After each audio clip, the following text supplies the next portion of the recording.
You are now listening to Fight Life Unfiltered.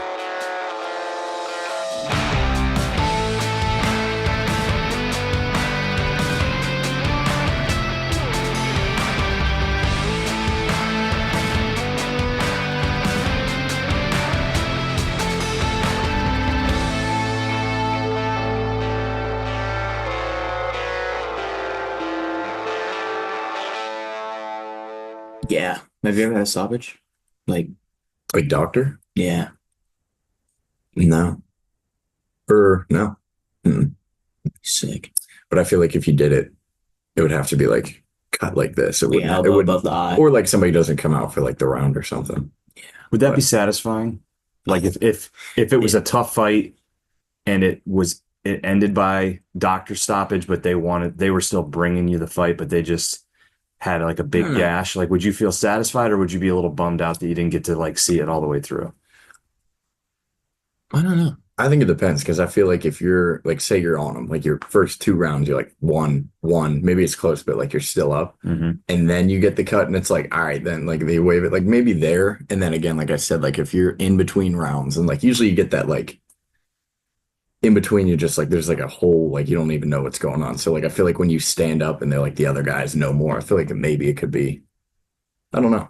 I don't know. I feel like a lot of fights at the highest level, you see the doctor like come in and the other guy's pissed off. Like I remember Sandhagen Yadong. Mm-hmm. Sandhagen was like, oh, Yeah, fuck. but like was he really? No, he seemed bummed. He seemed genuinely bummed out, but he's kind of crazy Yeah, off the fight. that fight was that's a really good example of like does it like would it be fulfilling? Because like Sanhagen could have lost that fight if he didn't get that. Yeah. I think if you're up like 2 rounds and you fucking Yeah, you feel like it's 10-8 the almost like, hey, dude, you're you're taking like, a ah, mercy on that guy. You don't want to yeah. keep doing the damage. But if it's like you think of some of the fights that Nate Diaz has had, right? And it's just like he's going to be busted open, but he's actually got a chance to still win the fight. And maybe, Yeah. I don't know. There could be some guys that actually deep down inside they want out of there because it's a tough fight and they got the dub and they get out of the brawl. Well, I'll tell you, the dude that's winning wants out of there too. Like the Mhm. dude that cut him open's like, oh fuck yeah, Yeah. thank Yeah. God. I think So, the Diaz Masvidal is like a real good example of Yeah. like he's on his back, he's sliced up, but everybody knows he just needs to make it to like the next round to have a chance. yeah, So like if you stop it then and I get it, but yeah, I think it's like, I don't know, it depends. It's a situational thing. Yeah. Speaking of Sandhagen, I wanted to kind of lead with this. So, did you guys see the post that he just threw up online? So he's like, nobody wants to see Marab and Sean. Marab beat his ass the first I think time. Sandhagen should fight. He's gonna beat his ass again. Well, Sandhagen's like, I want freaking uh, Sean. Well, yeah, he's been Like, I asking want for. Sean now, and I'll give him as much time to prepare as Yeah, possible. Nobody wants to see him fight Marab. And I was going to ask you, like, perfect world. I was thinking this on the way here, like, perfect world. You get the call. Dana White calls you up and says, "Hey, set up the kind of what's happening at 135. What are the matchups that you make?" What's gonna happen? No, what would you make as the matchups for I 135? mean, personally, I would make Sandhagen and O'Malley fight each other. Winner gets Marab. But what's gonna happen is nobody's gonna fight, or they do Jan and Marab, which I don't know if they'll do, and then O'Malley gets a title shot automatically when he comes back. Like it's just he makes Did he money. say when he's coming back? No, I think like late spring maybe. I think he's like healthy-ish. I think his surgery was like a quick fix, but I don't I really think it's know. a big mistake to put Marab and O'Malley as the next fight. I Mhm. think you I Yeah, think you potentially deplete a lot of the value out of O'Malley if you put him in there again one more time because I don't think it's a good matchup I personally. I don't think it's a great matchup, but I do think he's like one of like two people that could actually catch Marab. I think it's him and I think Sanhagen Sandhagen. doesn't have much of a chance. I think Sandhagen has the best chance. And I Really? think Marab leaves himself with like the one hole in Marab's game is because he's so short and you can knee him, Liam. right? I think O'Malley smokes Sanhagen. I think Sanhagen smokes a lot of Really? people in that division. Yeah, I just think I he's don't too think quick. so. I Like think Sandhagen's a good wrestler. I think Sandhagen's better all around. the problem is like he probably is better all around, but like they're gonna strike. And he's gonna try to wrestle, but it's just like O'Malley's really quick and he throws really good straight punches, straight kicks. Yeah. Like, dude, his teeps, like he didn't throw him against Marab much because he might get grabbed, but like you're not dealing with that same threat with Sandhagen. It's not like he's gonna have that same wrestling like right away. And I just think I don't know, O'Malley's really fast. Yeah, I don't know. That fight's like I'm dying to see that fight. If I could pick a fight to make, it would be Sandhagen and O'Malley because I'm so curious. on Perfect how it world, goes. I'd have O'Malley and Sandhagen fight. I'd have Jan and Nurmagomedov fight. I'd put That's Marab a on good an one. island somewhere, Yeah. and then I'd bring in So he's not fighting any fans for a Yeah. couple Dude, weeks. Marab's fucking or nuts. I would put him out there and I'd sign Patchy Mix and have him fight Patchy Mix. That's who they need. Patchy Mix. I'm saying obviously in a Mix is perfect world, ridiculous. none of that's going to happen. If we throw But in a Patchy perfect Mix world. in, dude, I don't think Umar really deserves. I think Patchy Mix beats all of them except I think maybe him and Marab go 5-5 if they fight 10 times. I think Patchy Mix is like the I think Patchy Mix is the best, but I think Patchy Mix is like he could get caught, right? He could get caught by like an O'Malley. I think the one person in this, the like X factor is O'Malley because O'Malley can knock out any of them. Mhm. Right. I think skill set wise, O'Malley might not be like at the top, but I think he could start. He could catch everybody. Yeah. It's easy to see him winning, but it's hard to put him as the favorite versus like a Patchy Mix. For you, Sandhagen, I think he knocks out Sandhagen. And like Marab, it's like if even if he beats Marab, they're 1-1. You go into a third fight, it's like Marab's probably still the favorite. Yeah, I don't know. I think Patchy Mix versus Jan. I think Umar has to earn his way back. He didn't beat anybody really on the way there. He beat Sandhagen. It was a close fight. He didn't really beat anybody else. See, I would argue that. I think He toasted Jan. He toasted Jan. Landed like 80 takedowns. He toasted Jan, and it was a tough. I think it was a close fight with Marab. I think you could argue that Umar won the first 2 rounds, Mhm. and then Marab took the last 3, and then he beat Sandhagen. So it's like it's all a matchup thing. Yeah. It's all a matchup thing. I think Marab's style is the hardest style to deal with in fighting, which is just like go, go, go, go, go. There's one more matchup in 135. What? You and Peyton Talbot. Peyton Talbot? Dude, give me 2 years. I didn't I'll watch take this fight. motherfucker down I didn't watch relentlessly. If I'm Peyton Talbot, I'm finding the closest Division I wrestling room. I'm not painting my nails for a while, and I'm just putting on shoes and wrestling for. I've got a phone number for a tattoo artist too to cover up that thing. What happened in this fight? Because I saw he lost, but Well, he found out that wrestling exists. so it just right away He got taken down. I actually watched it again. He got taken down in the first, but my thing was with Peyton Talbot, and like I do like Peyton Talbot. I think he's like interesting, right? I'm like I was up in the air, right? Now that he lost, I like him more. Yeah. That makes sense. Interesting take. Right? But I think I didn't like him because everybody's like, he's hot shit. He's the new guy on the market. And I'm just like, I see a lot of like holes. Mhm. He reminds me of O'Malley before O'Malley got suspended. But he's still like what, sub 8 fights? He was 9-0. Yeah, he's 9-0. Now he's 9-1. But he got taken down in the first and got immediately like put in the work. Like he was in like half guard to mount, backpack maybe, and lost the first round easy. Second round, he got a little bit of striking in the first minute, got taken down, didn't get back up. Third round, he got some of his shots off, some like cool shit. He landed like a flying knee, and then I believe he ended up on his back at the end. Like, Yeah. So he lost all 3. 30-27. Pretty decisively. And it was not a good show. He also looked, which I mean, clearly it would make sense, but he just looked demoralized by the middle of the second round. Just kind of like you could tell he knew, I just want to try to get through this fight, but he didn't seem like he even felt like he had a chance. I think like part of it maybe is just like knowing that he had a hole in his game, and he's like, fuck. Yeah. He You know figured that it you can't out. wrestle, and then somebody he exposes figured it what you out. already have. Yeah. Yeah. Shit. I thought I'd knock Do him you out. feel like I mean, maybe this hasn't happened because he's not been, but do you feel like that happens at training? Do you not have any training partners that are good wrestlers that have done that to you on a I'm regular sure he basis? does. I think he goes the like extreme couture, maybe. I'm pretty sure. I don't know. Look I at think what part of Jimmy it too is he's an undefeated dude, and like maybe the first time that he's getting whomped is like on fight night, big environment. Like it's just you're taking it all in at Well, once. first off, I don't know why the UFC gave him that matchup because the UFC is trying to build this guy, and they're like, all right, let's give you a vet grappler. It was just not a smart thing.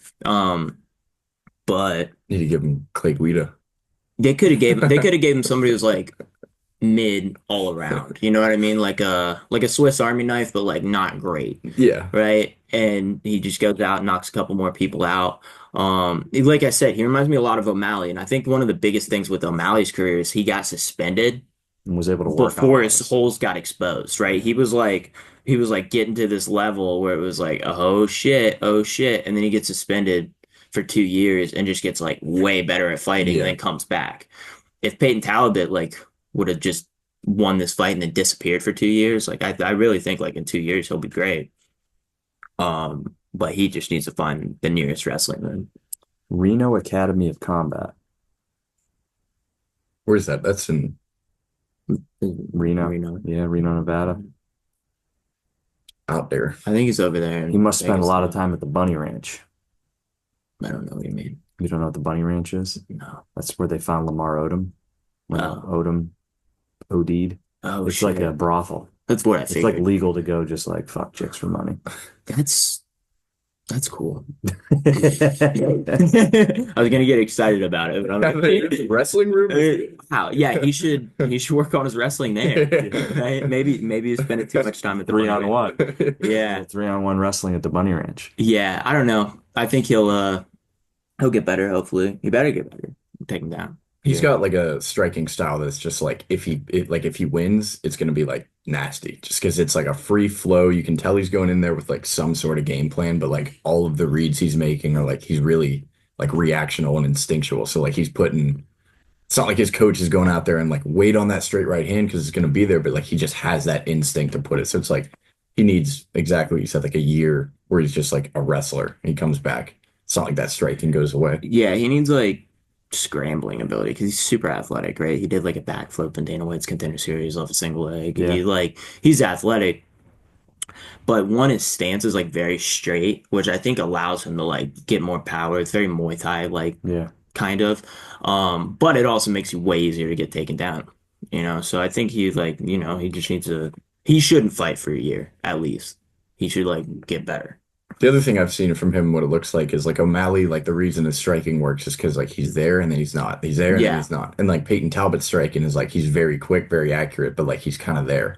And Yeah, he's if you're there. a wrestler, Yeah. like you can Mhm. take That's a great point. Yeah. one or A two. lot of reactive takedowns with Peyton Talbot. Like I don't think you're gonna proactively take him down, but if you like, slip and you're there, you're gonna take him down. But What other fights stood out to you? Dude, Yuri and Jamal Hill. When Jamal came out with two knee braces on, I was like, this is gonna be Yes. sloppy. And that's exactly what it was. yeah, I don't. Will was big on that fight. Will was like really into it. It was interesting. I think it's interesting just because they're throwing. You know what I mean? Mhm. Yeah. But And like the fight ends that way for one of those guys. Like it's an even split. Like I thought Jamal was gonna win. I thought Jamal was gonna win first round too, just because like Yuri's like hands down, and then when he gets hit, he's even more hands down. And like he really just wants to commit to something. So I don't know, but Yeah, man, that just shows you how much persona. Like I remember when he came on the scene, it was like, oh shit, this guy's gonna become the next guy.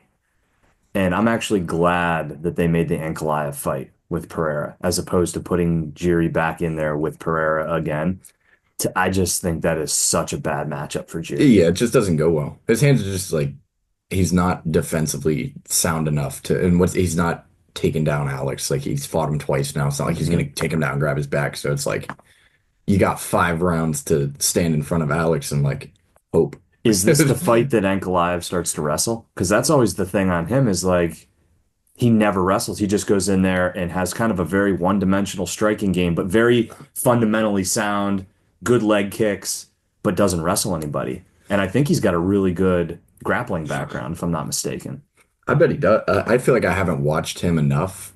Who was this? Who did he fight last? Was it the not Rakic? I don't pay attention to people above 155 pounds. Well, he obviously won his last one. Yeah, he Or was it Blachowicz? No, Blachowicz was the draw. You're right. That was the draw, which Did was like a really disappointing fight. did Blachowicz fight Pereira yet? Mhm. No. That They had a three I rounder, think Did they? and Pereira won a split. It was when is that when he remember got taken down a Blachowicz? couple Yeah, he times? had his back in the first round. That's what I was thinking. I was thinking he's probably like style wise the worst matchup for Pereira. He's Yeah. just a big frame and Because he like fought Izzy and like he beat Izzy by taking him down, right? So Ankalaev falling. has been on a tear. His last loss was to Paul Craig in 2018. He lost by a triangle choke with 1 second left in the third round. Dude, Paul Craig's got like a lot of like wins like those. Sorry. Mhm. It's just like a huge name. But after that, it's 1, 2, 3, 4, 5, 6, 7, 8, 9. 9 wins in a row, then a draw with Blachowicz, a no contest against Johnny Walker for an illegal knee, then a KO of Johnny Walker, and then Okay. a decision against Rakic. And before the Blachowicz fight, he beat Anthony Smith, TKO, Thiago Santos, unanimous decision, Ozdemir decision, Krylov decision. That's like everybody. Yeah. 205 sucks. It's like I don't know. I feel like we've had the same names. Like I've heard Anthony Smith for It like just feels like it's the one division that years. like you can take from I don't know what 10 years ago and like the athleticism you Hasn't could maybe changed. say is lower now. Like Dude, when you take John Jones, DC, I was saying Brian this Gustafson, on the like podcast. I was like Chuck Liddell smokes both these guys. And I Chuck Liddell loses to Patchy I Mix. started off kidding. I started off half joking. Chuck Liddell wrestled though. Like I think Chuck Liddell beats Jamal Hill. He did have a mohawk. I mean, dude, I don't know. It's like Dan Henderson in there with those guys. I think Hendo has a chance against both Yuri and Yeah. Jamal Hill. Yeah. Dude, DC comes back. I don't think he'll ever make 205 again, but DC smokes them all. like a prime, yeah, like a prime Dude, tw- fucking DC right now would just 2014 go in, double leg him. He's like, not right now, but I don't know. Dude, I think if you gave DC 3 months, All right, maybe 3 months. Yeah. yeah, he would go in and smoke all of them. I really did. What was well, he fought Henderson, right? That was the one where he had it Yeah, hit him with the he choke slam. he he had like an inside single, and instead of like taking it traditional way, he just took it towards his head, and he did a cartwheel in midair. Mm-hmm. It's sick. I love DC. I love DC's wrestling style, especially against the cage. Like DC really, for a wrestler, learned how to wrestle for MMA. But I think DC's one of the best light heavyweights for sure. Did you see what I sent you? The guy that said that jiu-jitsu, like you're starting to like why all the No, wrestlers. I didn't watch it You yet. got to watch it because it was like to me it totally nailed why you were so successful at IBJJF and why you continue. It's like guys that are MMA have better jiu-jitsu for jiu-jitsu than Fundamentals. better fundamentals for jiu-jitsu than guys that are just jiu-jitsu guys. And Hmm. it's like he kind of went over the top three things, and the first thing was Being on top. yeah, they're always in mount or on top. They don't satisfy to just lay on their back. Then because then once you're standing, you can go for the take. They're better standing. Like they stand up out of positions a lot. Yeah. Nicky Rod and J Rod, they go from guard and they stand. They don't just always try to just pass. And he started going through the guys at ADCC that have had really good runs that aren't like long-term jiu-jitsu guys, but that come from a wrestling background. And it's interesting because I always kind of had this different mindset. It's like, yeah, wrestlers certainly can be good at jiu-jitsu, but the fact that they don't like to be on their back is a detriment. And I Yeah. think that's true in a lot of cases, but I actually think that I overthought that, and a lot of people have overthought that. And like you see dudes that are wrestlers that, I mean, you're so much better than most guys that don't have a wrestling background. And I'm sitting here, I'm kind of like, well, duh. Well, yeah. Well, I think grappling, like in any sense, like I started grappling when I was 10, Yeah. right? So if I would have just started jujitsu, I would be a black belt, right? So I'm like a black belt in wrestling. I didn't like, I wasn't an Olympic champion, but I wrestled for 12 years of my life, right? So Mhm. I have a black belt in a sport that's pretty similar, right? And then like you go over and you translate it to jiu-jitsu, you're like, all right, get a takedown. I'm gonna take down. I mean, I've taken down big dudes, right? So I'm going to be able to take down most jiu-jitsu guys. And then I'm already starting up 2-0. Like at IBJJF, the only reason I lost my semifinals match is because the kid pulled guard really smart, right? And I didn't start off up 2-0. Every other match I started up 2-0. Up 2-0 on top. On top, yeah. Yeah. And I think that's one thing with jiu-jitsu is like it's a little guy sport, but like let's not forget the most important part is like if I'm in a fight, like the most important part of jiu-jitsu is self-defense, right? If I'm in a fight, we're on concrete. I don't want to be on my back. Why would I want to be on my back? Right? And then the part of jiu-jitsu is like also like if strikes were to come into play, right? So obviously if I'm on top, I'm in a way more like advantageous position opposed to being on bottom where, Mm-hmm. you could get hit. I don't know. I think that makes a lot of sense, but I also think like wrestlers think they can just come in and just wrestle, and that's not true. You have to learn the game. You have to like learn it to understand. I think you have to get to like a purple belt level on your back and then like reverse engineer and go back to wrestling. I'm almost at that. I'd say I'm at that point now where I'm like, all right, I'm good off my back. I can sub people. I have legit sub threats off my back. Now, let's get back Lean into the room. wrestling. Let's and get back if I into get wrestling thrown to my room. back, Yeah. I can be really dangerous. And not only that, now that I've been on my back, I've learned all this technique. Like I am obviously lacking in some areas. I've only been doing it for 2 years. But now I know all these techniques. When I'm on top, I'm more aware of those techniques, right? I know how they are. I know what you're setting up a little bit more, Yeah. right? And then, use your wrestling to get on top and stay on That's top. the big thing with leg locks. Like I'm not much of a leg locker, and we've got a weekly leg lock class, and I don't typically go to it, but we've been covering a lot of it now in advanced classes, and I'm like, light bulb going off. Like even if it's not a part of my game, understanding Mhm. it so that you can defend against it better Yeah. is like the best way to defend about it is to actually have to go through it and understand how to do it, even if you're not going to work it into like a main component of what you do offensively. Yeah. This works really well for Muay Thai. Let's get Brody in this That's what I was gonna conversation. say. Is it's like really, it's the same thing for striking. Yeah. Like you can learn, like, I mean, I would say not most of the stuff I've learned, but like a lot of the things that I've learned have been like I've either gotten hit with it or you're drilling it, and like maybe you're doing it, drilling it, and it doesn't feel good. Like drilling, as in like me and you are practicing together, we're kind of going live on each other. Yeah. And like if you get hit with something enough times, you're like, okay, it works because like this or like because that. And then once you see it on both ends, you're the person doing it, you're the person receiving it. It's just like a leg lock, like doing it to someone and then getting out of it, like throwing it on someone and then getting hit with it, like seeing it both ways. It's just like it's the same exact thing. Like you need to train that defensive part of it. Mm-hmm. I think certain stuff that like might not be in your game. Like, let's think week 8 funnies curriculum, right? We go in, we're like, man, we don't want to teach clinch, right? A lot of times because the people that are there are like, man, I'm trying to like burn some calories, do this and that, right? Always end it. Always in clinch class. I'm like, all right, guys, why did we learn this?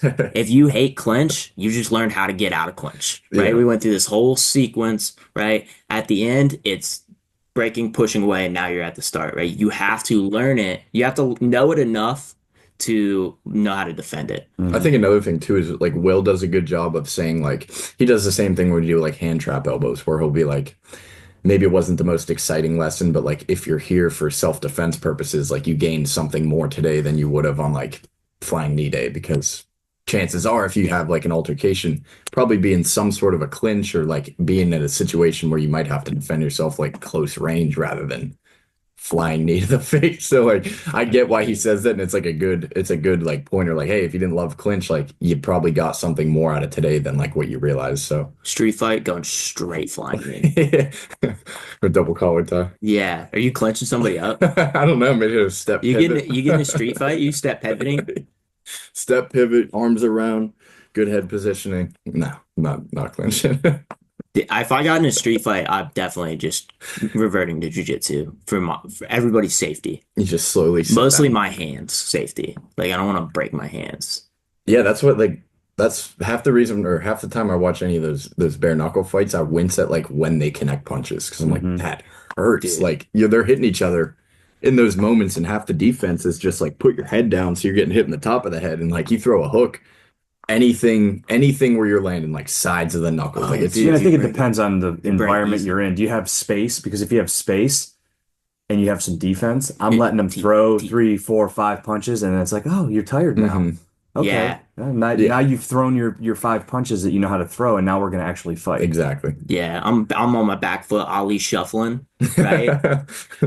Go double leg, reactive take. They come in, Yeah. reactive takedown, take him down, Wait until they throw that big right hand and overcommit, and then just fucking take their back. and then I'm just going scoreboard. I'm passing guard. I'm going knee on belly, switching sides, right? Maybe go for an armbar, set it up, You get show it them right both to where they're stances. gonna tap, go to a triangle. I'd have a lot of fun. I would be in there enjoying my time. I'd break down some techniques. There's a 10 Tell them what's going on. Yeah. I'd be like, I need a shoulder connection for this armbar. I'd be like, now it won't work. Now it will. Right? Now we're throwing leg locks. You know, you come in with your jean jacket and Harley Davidson t-shirt on. I could see you getting in a street fight.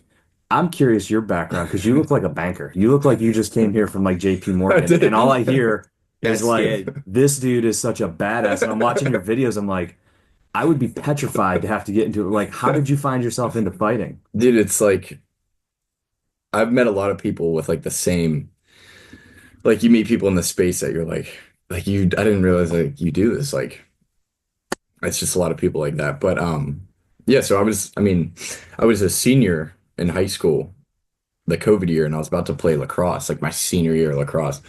And the day before like our first game was like the day they were like everything's canceled for the next like however many months. So I was just at home like 18 years old, like, dude, what am I gonna do for the next like couple months? Because it was what, February or March. Yeah. And so I was just like looking, I was like, I know, like I've always wanted to train, like whatever that looked like. When I was in middle school, I did jujitsu for like 2 months, like a month or two. And I just was playing other sports. I was like, I just don't really have time. So like comes back again, however many years later. I literally was just like looking at different gyms, and that was around the time where I was watching One Championship 2. So I was watching like Haggerty, Rodtang 1. I'm like, dude, this isn't real. Like these guys don't actually like hit each other like this. And then yeah, I literally just walked into the gym one day, Stout in the strip, and yeah, I think it was the next week I started training, and I'm just like somebody who came up through the system with no like I didn't start with any specific goals. So I think it's been like good to like just organically get to where I'm at. What is in you? Because I think this is what I was This trying is to what get we to asked with Max. Yeah. What was in you though? What's wrong with you? Yeah, because you got hit for the first time, right? I still remember. That first time you got hit, you decided to come back and lean Yeah. into it and not give up on it. And I think way more people, the first time that they get hit, you know, or take a hard leg kick on the Yeah. shin, they're like, okay, no, this is, no, I'm not doing this. I was just sick of being a banker. No, I'm just kidding. I was Working at Abercrombie. first banker more. No, I was so what like one, I feel like Will kind of like saw early that like I kind of had like some sort of potential. I don't know how early that was, but I think like he definitely like took care of me throughout the process. So like the first day that I got hit for real was I was just boxing with Rocky, you know, Rocky. Yeah. And I still remember it was like we used to do advanced practices. I don't know if it was boxing or like a Muay Thai practice, but he like had me come over separate to like to the ring.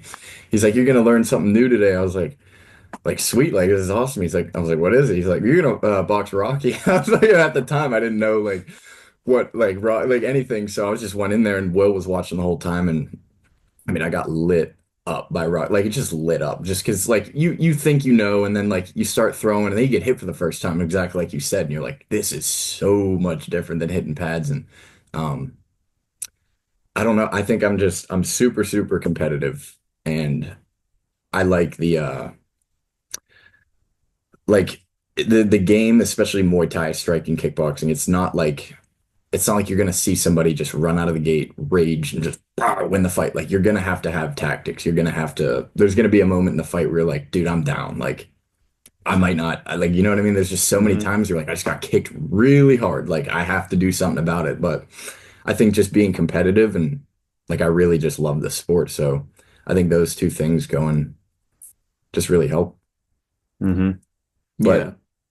What's wrong with me? I don't know. I think it's like I don't think it's anything wrong. I think it's just I mean it's the same thing. Like it's hard to put a like I mean you came from wrestling, you're super competitive. Yeah, Now you're a fighter, but like same thing. I don't look at you and think like besides if you didn't have the ears, like I wouldn't look at you and be like, yeah, this dude loves to fight people like every single day for a yeah. living. So I think with you, because like you didn't co like with me, wrestling makes sense, right? If you're like, hey, mhm. he wrestled his entire life, It's a natural progression. he's dumb, he ain't got much other options. I'm like, oh yeah, he'll probably fight, right? With you, like you're a smart kid. You went to Duquesne. What'd you study? Supply chain. Supply chain I would say I management, majored in supply chain and Muay Thai. supply chain and Muay Thai. That's Hmm. dope, right? So like, if you were like, hey, he goes to Duquesne, right, you're not gonna get that like, why did you start fighting type Yeah. thing. But I also think like when you were talking, it made me realize like personalities like mold to fighting, right? Mhm. Like Max he's a smart kid, he's an intellectual guy, Mhm. and that's how he views fighting, Yeah. right? Definitely. Same with you, like you're a smart dude, and like that's how you view fighting. Me, I'm like kind of like a tweener where like I just like I'm kind of like big on like work like the grind of it. I love like that, but I also like I think of it kind of how you and Max You do have a as lot of well. psychological angle to how you look at things. Yeah, I think my psychological part is probably like my biggest why I like fighting the most. But then there's people that are just like, I'm from the gutter, I want to fight, right? And it's just however like you are or where you came from that you mold it to fighting, Yeah. right? Because like you can kind of tell why somebody gets into fighting without them even saying it. Like a New Year's would be something along the lines of like you like the game. A lot of it too is like I started it like for a hobby, for fitness, for all these things, like a lot of people do. But I've also started it when like I think I was 18, but I was like 17 or 18 years old. So like I'm 22 now. Those past 4 or 5 years are like very crucial in like your life and who you're gonna end up being. Yes. Obviously not when I'm however old, but like at least for right now. So like basically I've grown up like a very crucial part of my life doing this, committed to this. So like it is part of me where it's not even to the point where like I think about like why do I do this? It's just like I do this because I've been doing this and like this is ever since I was 18 like this is what I do. So it's Yeah. like growing up and like having those like just like the gym and like it just becomes part of your day to day. When did you, so you walked in the gym 17, when did you have your first Muay Thai fight? It would have been October Like how far 2021. removed? 2021. So about a year and some months. Stout fights? Hmm. How'd it go? It was good. So I hurt my foot a week out. I was like so scared. I didn't want to tell Will. I was like, I thought I broke it, and I might have. But it was like the outside of my left foot. I kicked somebody in the elbow like a week out, like in my last like flow round. Like you're just supposed to Hmm. touch and whatever, and I got hurt. I remember going down and just being like, "Oh my God!" Like this is my first fight. I'm like, I'm screwed. And I didn't tell Will. Like he saw me kind of go down, and eventually I was like, "Yeah, it feels fine." But that whole week, I was like, "I'm not gonna be able to kick or anything."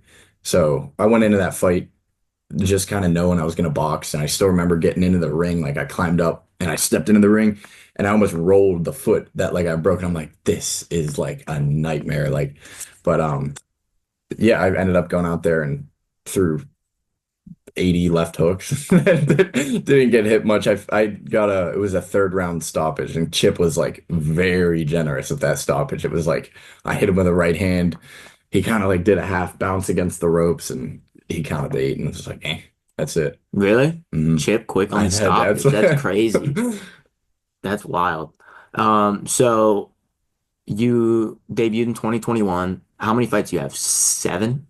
this Eight? would be my ninth. So I got eight. Okay. The Arnold ones, you throw those in there? Or Mm, those? Okay. yeah. So you fight a couple times at those, right? I only had one there, but yeah, Oh, yeah. really? Damn. Yeah, there's only one guy in my bracket. That was a funny story. So not really funny, but I was like, I forget what weight I made. Uh, 80, something in the 80s. But the whole time I'm thinking that like I'm gonna either have to go down or up a bracket because there's only two and all the other brackets are like semi full. They weren't full, but it was like the one had an odd number, the one had an odd number. So I'm like, I don't really feel like going up in weight. Like and fighting somebody tomorrow morning. So like the whole day I'm like, because they were like, we'll post the brackets tonight and the fights are the next morning. And Steve actually ended up being the first fight of the whole tournament. And he was like 20 minutes late. So, but, yeah, so the day before, I'm like, I'm probably going to have to like go up or down and wait and nothing. They just had me do one fight. And you won it, Mhm. right? So wait, that's a big tournament, right? Yeah, it was What's it called? TBA. TBA. Okay. That was the TBA Tournament of Champions. That was in Columbus. And then they do a main tournament, I think in June, and those are in Iowa. So So does that like qualify you? So let's say you win the Columbus one, does that qualify you for the Iowa one? no, you can just You can just go to the it. Iowa Mhm. one. Is the Iowa one like big? Mhm. A lot Yeah, of people at that? yeah, definitely. They do that one's a couple more days, and I think for that one, no matter what, you'll weigh in twice. So like you'll do your initial weigh-in fight, and then like if you make it to I don't know, semifinals or finals, probably they do another weigh-in. Same weight? Or do you get I think they plus give you like a couple- 1 or 2 pounds. It's not much. wrestling? It's That's like wild. Well, yeah, I mean, you can't cut. I think that's one of the cool things about Muay Thai too, is like you're not like cutting a ton of weight. they What do you? are. Well, really? Yeah. That's fucking nuts. You got to be if you're I fighting in fuck the 80s, you got to be walking around. But I fight at this next one's 75. What do you walk around at like 200? I've only been over 200 pounds once in my life. Yeah, Really? every time he gets on a scale, I'm always like, really? Yeah, you're a big guy. And you're like, It's what, just- like Hand, you got 85? like your hands are big. You're just It's- broad. So I got to it was before my second fight actually. So I was like young. I was like I remember getting on the scale one day after like making sure to just force eat for a couple weeks. I'm like, I want to get like bigger. Like I don't have anything coming up. I don't have any reason to be smaller. So I ended up hitting like 203 pounds. I was like, holy crap, like 203 pounds. And then 2 weeks later, I'm like 89. So like it's just hard It's for all me to the eating. yeah, it's just hard for me to like stay at that weight, but also at the same time, like I've had 6 months where like I've said yes to a handful of fights and just been trying to find one. So like it serves me no purpose to walk around at 200. I can 10 relate to pounds. that though a little because I think I'm very much, everybody always thinks I'm way heavier than I am. I thought you were heavier. Like way heavier. What do you weigh? 2 Right now, walking around 175, What? Isn't 177. that crazy? Isn't that For real? crazy? I would have Yeah. guessed like 200, You're only like 200 pounds. 15 pounds more, 17 Yeah. pounds more I than mean, what I walk around when at. I compete between 160 and 170.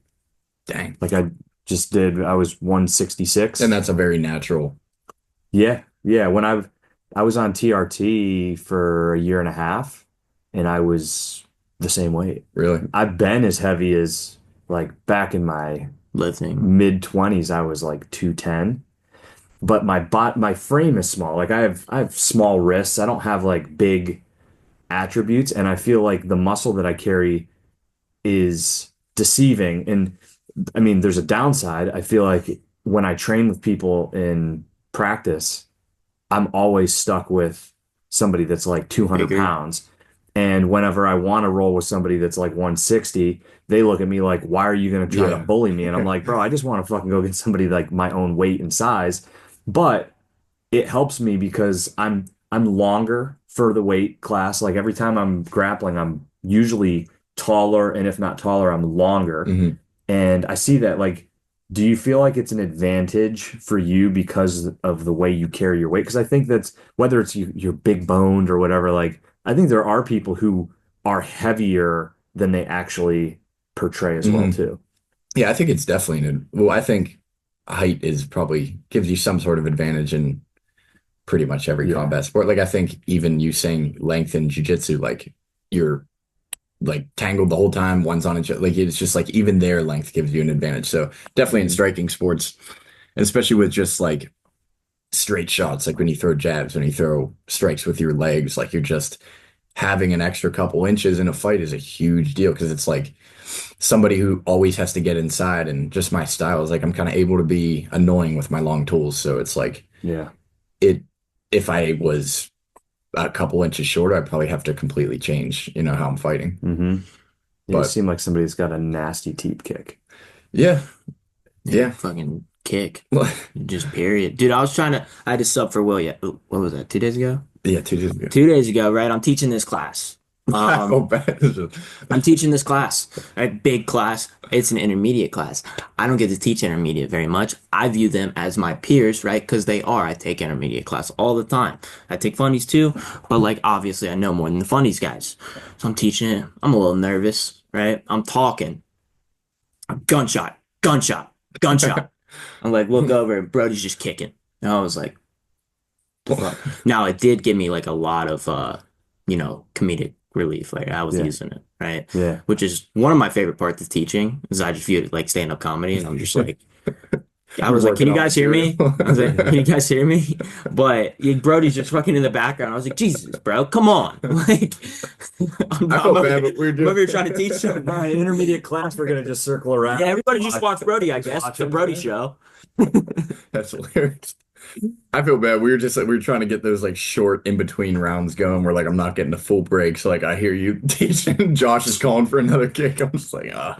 Dude, it's crazy. He like I think power wise, and I don't really know because I've never seen like a really heavyweight. We for some reason stout like heavyweights.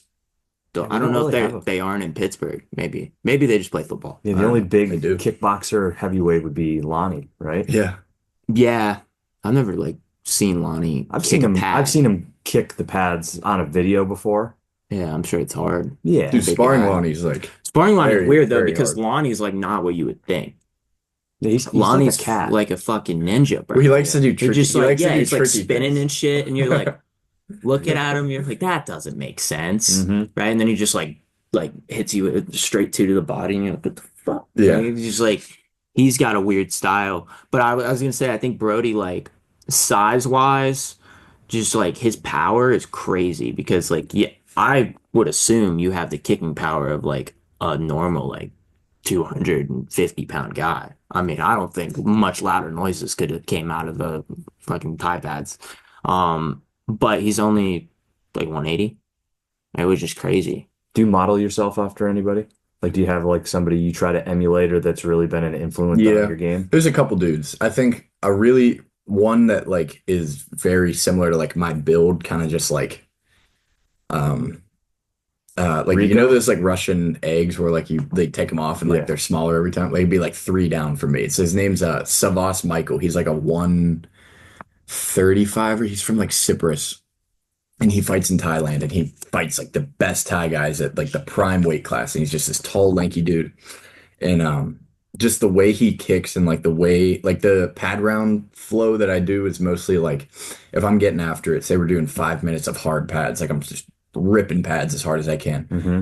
Like I'll be going kicks are like I'm kicking so hard, like as hard as I can kick, I'm kicking these pads. And then punches, I'm doing speed just because like if I throw everything with power, it's not as like it's not that it's not realistic, but like one, I gotta make it through the round. Like I can't put 100,000% on every shot. Like nobody can to get anything out of the round. I'm just not Mhm. gonna get anything out of the round. So I like model like the way he hits pads is like super kick, just boom, and then like fast punch, fast punch. But another thing he does is in his rounds, he does like a weird, almost like what's the dude who like does this for the band? Like the conductor? Yeah, like the conduct. He has like a weird thing he'll do with his arms. and, like, Maestro. The yeah, maestro. like a maestro. Yeah. And like in between, he'll like hit a kick, hit a combo, and like afterwards, instead of just standing or moving his feet, he'll kind of like have a little rock with his arms and like his Like a upper body, rhythm. and it like really. And I was like, why does he do that? And it's not that I do that to the point that he does, but like I've kind of started to add that, especially when I'm stacking kicks, and it's something about just like Almost keeps your arms in rhythm with everything Yeah, else so it's that you can exactly then what it fire is. off the next yes, combination. it's like you know where your hands are about to be. And another thing too is like if I do all this movement and then I stop and then I go do all this movement again, it's almost like more on myself to Using more energy to go from yeah like to a start, stop, start, stop. yeah, it makes sense. So that like little rhythm that he has, I've definitely used that. And then just watching like some of the best guys fight, like there's no hesitation. Like they know what they're there for. You know, they're not there to move around and not get hit. Like they're there to hit. Like you have to do it. So Mhm. I think watching some of those guys, because some of my earlier fights, it's like I know what like exactly what I said. I know what I'm here to do, but there's a little hesitation and like you just have to go in and be like, this is, I got Mhm. one 15-minute period to do this. Like it's just time to go. And like you see the best guys in the world, it's just touch, go. And there's no bounce around before, no really feel out. They just kind of get to it. But yeah, definitely that Savas Michael, he's somebody that's worth checking out. Like he's not too famous, but he has a trainer. Oh, what's his trainer's name? There's a couple. I don't know, it's not trained. Oh, it's Ajon Watt. They both have Instagrams where they post like really cool pad videos. But if you ever get a chance, watch Savas Michael and Ajon Watt's pad rounds. It's just this old Thai dude. Doesn't even wear a belly pad. He just takes knees to the stomach and he just That's just wild. kicks, and it's just unbelievable. Have you gotten a chance to train over in Thailand? Yeah, we went last 22. 2 years ago. Yeah. 2 years ago now, yeah. Did it live up to the Oh yeah. expectations? Oh yeah. I didn't realize. See, I fought like a week before we went. So usually I'll fight and kind of have like a couple week like downtime and get up to Yeah. 202 pounds. But I asked Will like a week before. I was like what are we gonna do over there? He's like, I forget what exactly he said, but um he's like it's gonna be like hard. I was like, oh no, like I just fought like I wanted like a week to just whatever. But yeah, when we got there, like they run every day. Like that's their warm up. They go run Bangkok Like and smoking cigarettes and running, or basically because it's so polluted, you get Yeah. back, you're like, yeah, you get back and you're like, I just breathed in like whatever. But yeah, we would go run like multiple miles. And I remember the first day after training, I'd never been that sore in my entire life after running the miles they ran and doing it wasn't technically a 2 a day, but we were training for a while. So Mhm. yeah, it definitely lived up to it. Huh. And Savas Michael left that gym that we went and trained at Pet Shindi for a different gym. He's at Bangtao now. Oh, really? Hmm. Yeah, I want to go to Thailand. You That'd be should. cool. I think so that Savas Michael, one of the things did you like watch him a lot?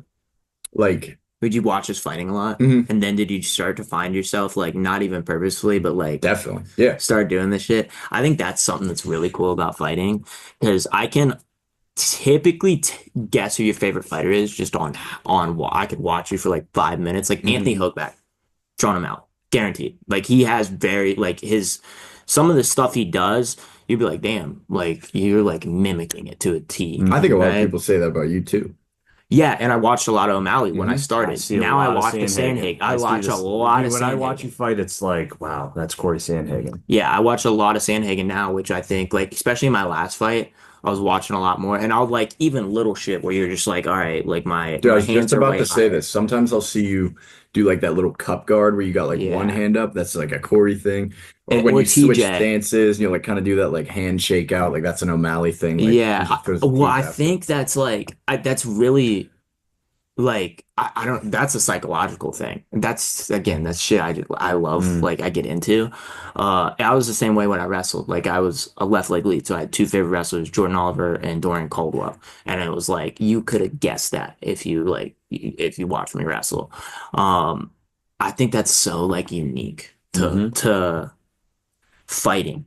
Right? Because like you're not gonna see a football play. Maybe I don't really know. Like if Baseball, you're you like, see it. Like you do see you? somebody's batting stance, and it's Yeah. like, oh, That's you're a so big cool. fan of like Ken Griffey Jr. You're a big fan of I love that. you could. I mean, batting stances are so I love that. Like that's so cool about sports because like if you're into it, yeah. it's like, hey man, like I'm just like a kid that's watching fighting and now I get to like be just like my favorite player, you know what I Yeah. mean? Or you're older and you're like, all right, this dude's made it to the highest level. Let's adopt some of his stuff. Mhm. And especially knowing that it works too. Yeah, and you Like, know it works at the highest level, Mhm. right? But you also have to be like smart about it. Like I'm not, I think you're like a fan of the game. I was just gonna say because the name you threw out, like I was gonna ask you, like we always talk about best MMA fighters. Like, Yeah. who's your Mount Rushmore for kickboxing, Muay Thai?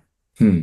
Well, like a lot of mine are gonna be like I'm younger, so Yeah. like I'm gonna offend some of the older people who are like, oh, the golden age of Muay Thai. Like, dude, I don't know but the golden age of Muay Thai. Like, I started paying attention like 6 years ago, but I think MMA. I've watched MMA since I was real young. So I got into it probably like Jones DC one. So Mhm. like I would have been 9, like 8, I don't know how old. Like I Mhm. loved watching those like the YouTube videos and just like all that stuff. So I would have to put like Jones, obviously.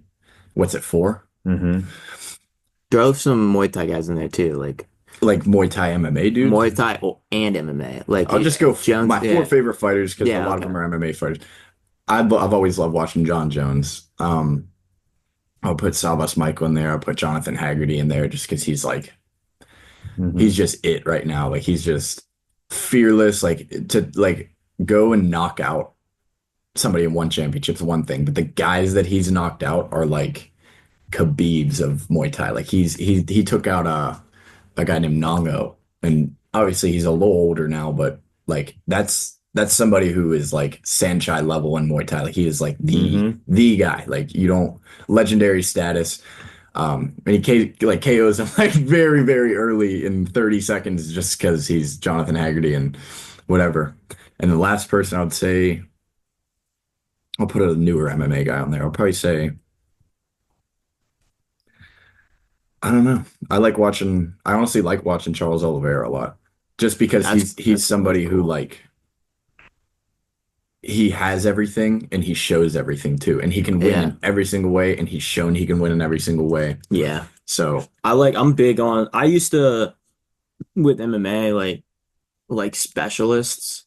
But I really like the Swiss Army knife guys, and I mhm. think it's because I'm more into jiu-jitsu now, more into like obviously grew up wrestling, and I'm pretty like for fighting now. I'm a good striker. So like I really like the guys that are like all around good. Yeah. I think Corey's that's what one of the reasons I became a big fan of Corey is I watched him fight Rob Font, and I was like, whoa.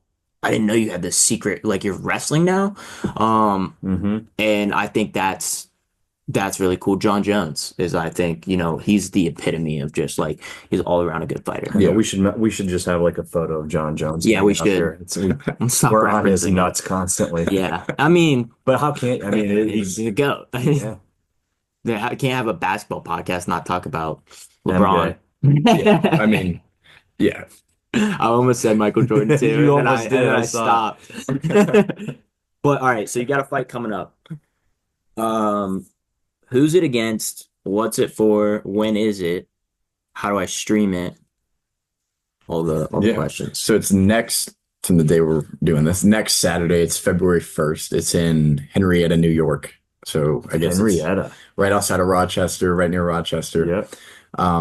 Yeah, so it's against a dude named Todd Banks. This dude just won I think it was ISKA tournament, but it was a world tournament. So like technically a world champion. Dude's 10-0 is like the best fight we could get. So it's 5 rounds for the K4 Muay Thai title. So I think it's K4fighting.com is where the Okay. stream will be. But yeah, 5 rounds. I'm pumped. 5 2s. It should be a good fight. The last dude I fought was also a champion for this promotion at the lower weight, just one weight class below. So And that was a decision in Mhm. his favor, correct? Mhm. What's Yep. your record? 6-1-1. So I have a loss and a draw. Okay. And you're fighting this dude's 10-0. What's like he specializes in? He's a good all around dude. He's a lefty again. This is my 5th lefty I've fought. So Southpaw? I think that's good for us. southpaw. Yeah. So out of 9 fights, 5 lefties, which is pretty crazy. Like I mean, Mike won his whole career and never fought a lefty one time. Which is So ironic 5. because Mike is a Southpaw. That's crazy. But yeah.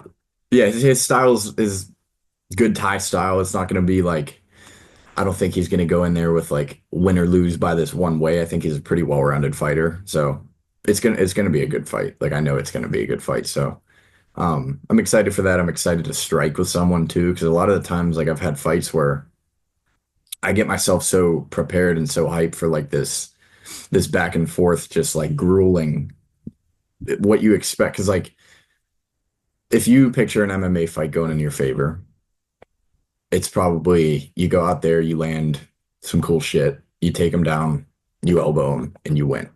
Like if I picture Yeah, a good fight, it's back and forth.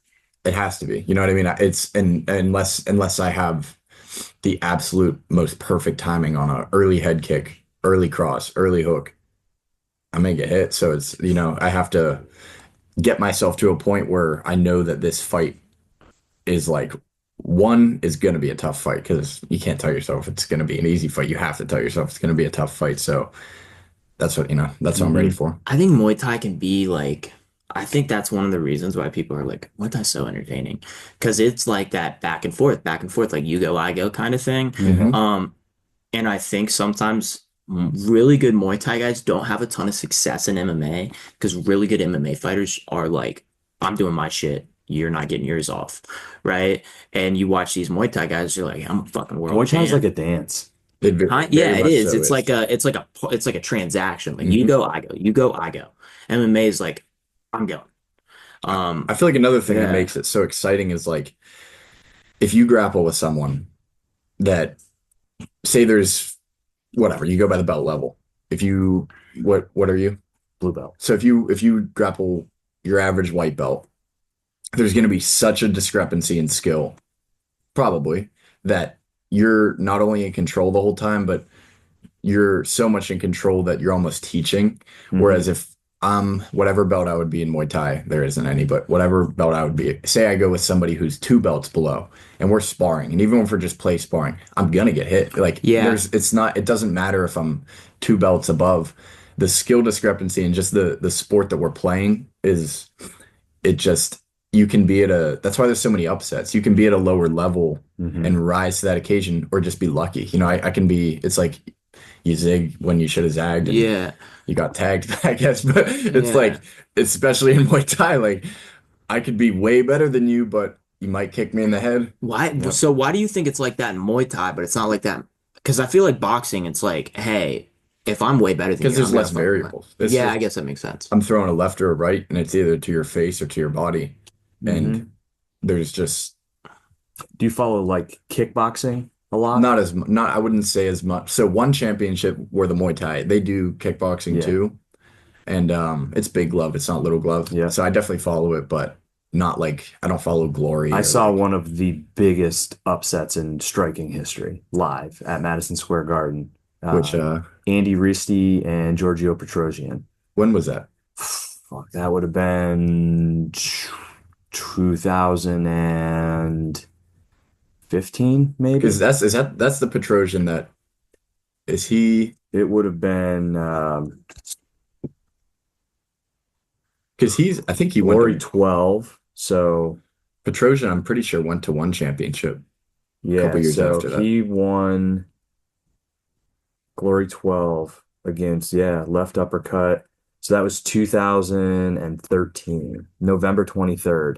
My buddy worked for MTV Viacom at the time. And I was in New York City, and he's like, "Hey, I've got VIP tickets at the Garden to go watch a Glory kickboxing fight, Sick. and I know you're into it." Dude, we were Floyd Mayweather was like 2 rows ahead of me, and I'm like, "Floyd!" I've got like photos on my phone of Floyd Mayweather turning around staring at me because I was yelling at him. It was so badass, but fucking Petrosian had won like 83 fights in a row. It was insane, and he fucking got flatlined. And the That's place cool. went nuts. And I was into combat sports, but I didn't really follow Yeah. like Glory kickboxing a whole lot at the time. And then as time went on, like I'd be listening to like Rogan's brought it up a bunch of time on his podcast where he's like, there's this one fight where, and I was like, holy fuck, I was like third row Yeah. watching that fight, and I didn't even realize what I was watching. Yeah, I knew it was an it's a exciting historic thing. kickboxing Yeah. fight, but I was like, it would have been like watching, a huge, but it was like literally in a kickboxing world, a bigger upset than when Tyson lost over in Japan. And you can Dude. feel that energy too, for like even not knowing Yes. the Oh, dude, The you could guys- tell that place went yeah. just like nuts. Mhm. That's cool, man. I'm sure you could, and I'm sure like as the fight went on, you probably got the feeling that like this guy's supposed to win Yes. and how it's going, and then when it's over, you're just like, wow, Yeah. like I don't think any sport gives you the that feeling just where like, it's just especially like as a in fan. the air. Like so when I was talking about this with my one friend when we were watching it afterwards. Like I love sports. I grew up like in love with football, like watching sports, love sports. Mhm. But like when Izzy knocked out Pereira, like in what, like nothing, like there's no sport. Where were you? You remember where you were? Yeah, but like Yeah. no sport can like make you feel like it's not like you feel like you're a part of it, but like you feel like I guess like you're a part, you know what I mean? Like Yeah. you were like you're I fucking remember jumping in the out of my camp. seat, Yeah, I'm bro. like he did it. Dude, the Aldo and McGregor fight, that's one that's like burnt into my mind. My dad had come into town. My brothers were there. My wife were like, there's like 7 or 8 of us sitting on my living room couch. And I remember my brother talking so much shit because I was a big Conor McGregor ball sucker at the time, was like, Yeah. dude, Conor's going to win. And my brother's like, he's going to get his ass beat. And then like it happened within like 13 30 seconds. seconds. And we just all looked at each other. I was like, holy shit, Yeah. dude. He just totally beat his ass. There's like 2 fights. It's knockouts that do it Yeah. too. I remember there's like 2 fights for me where I was just like, it was when Izzy knocked out Pereira. I was at the casino in Washington, PA, and then I remember when O'Malley knocked out Aljo. Yeah, And like I Mhm. could tell you exactly where I was and just being like, I think the Leon and oh, Usman, That was a- that was that's a good big too. one. There's I remember nothing that that one like too. tops just that like And dude, Well, what about Max and Gaethje? holy shit, another dude, one, that too. was you were with me with that one, right? that was in That was that actually, I don't know how I didn't mention that. That was the coolest That moment to me I've is- ever seen in fucking yeah, sports. that was insane. That was so Right. cool, bro. Yeah, you were at Will's house Mhm. with the chef, Luke the chef. We were fucking all there. I about broke Will's couch. For real. Dude, somebody, I don't think it was me.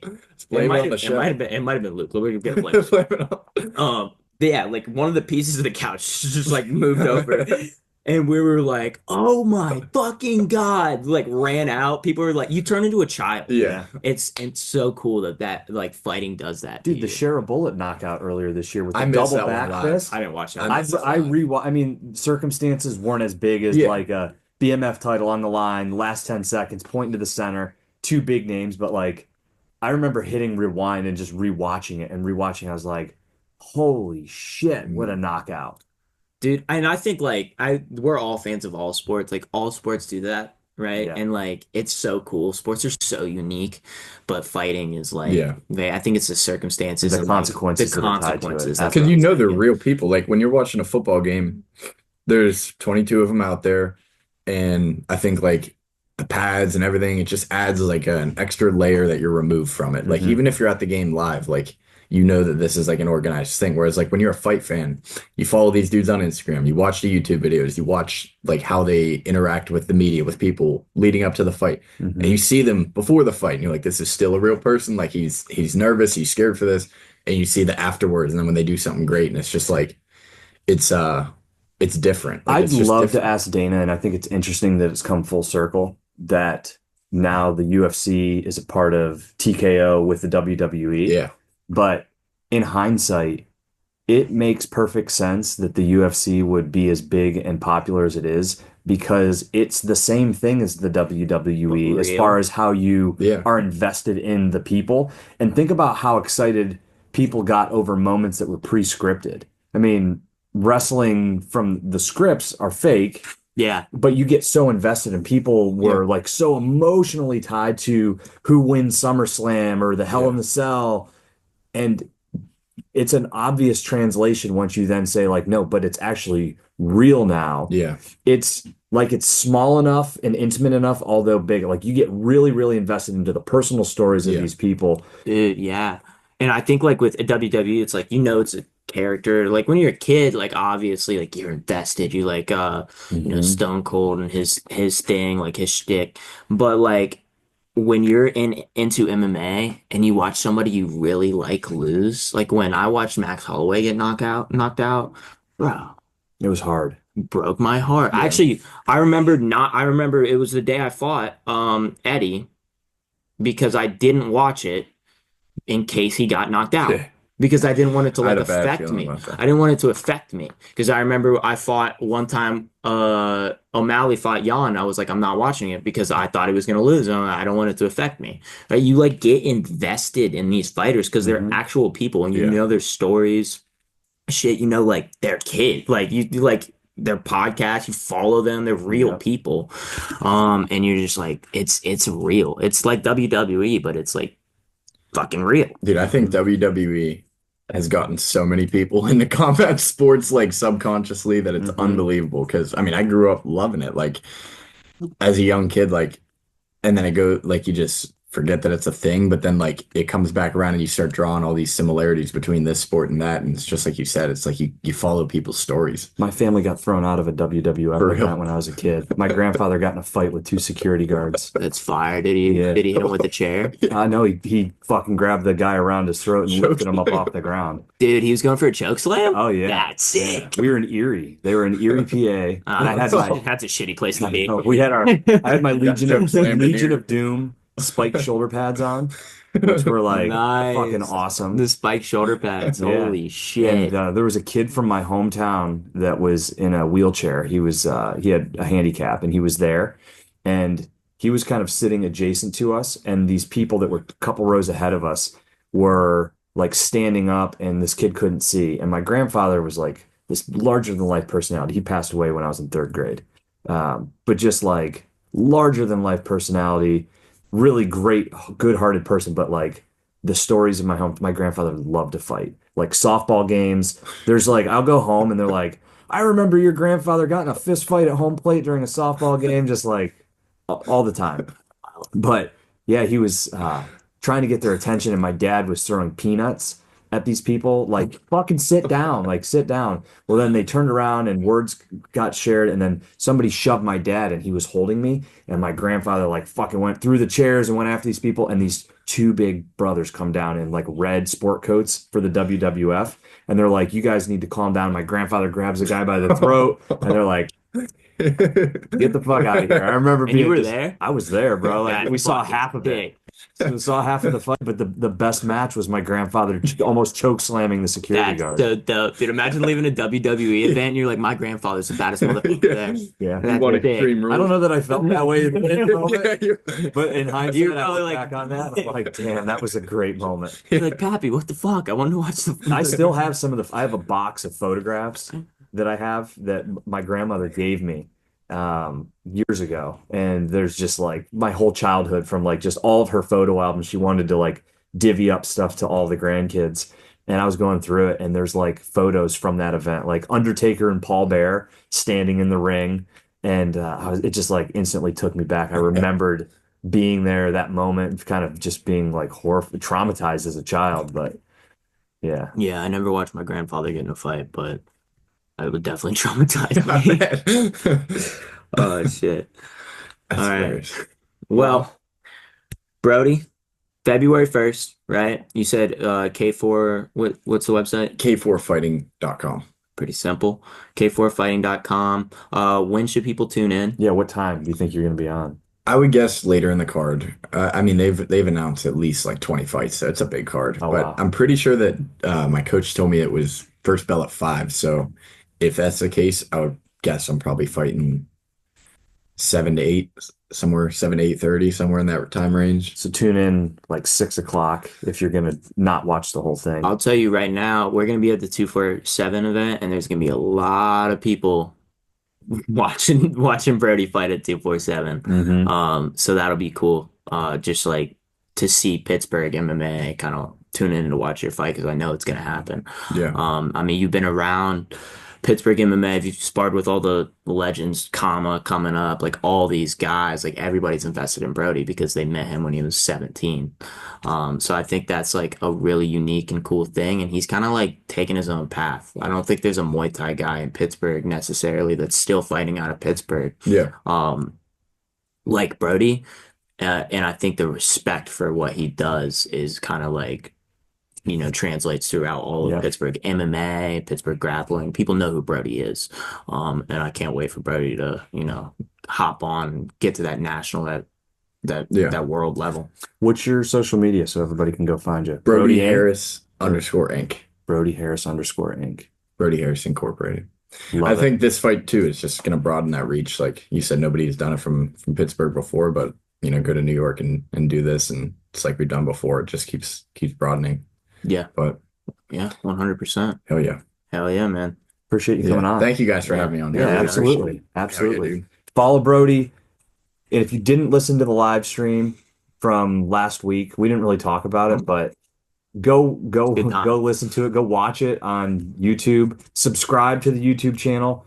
Subscribe to this podcast. If you're listening and you've made it this far and you haven't clicked subscribe and click the 5 stars and left a like, hey, you guys are fucking badass. Justin, your ears crooked.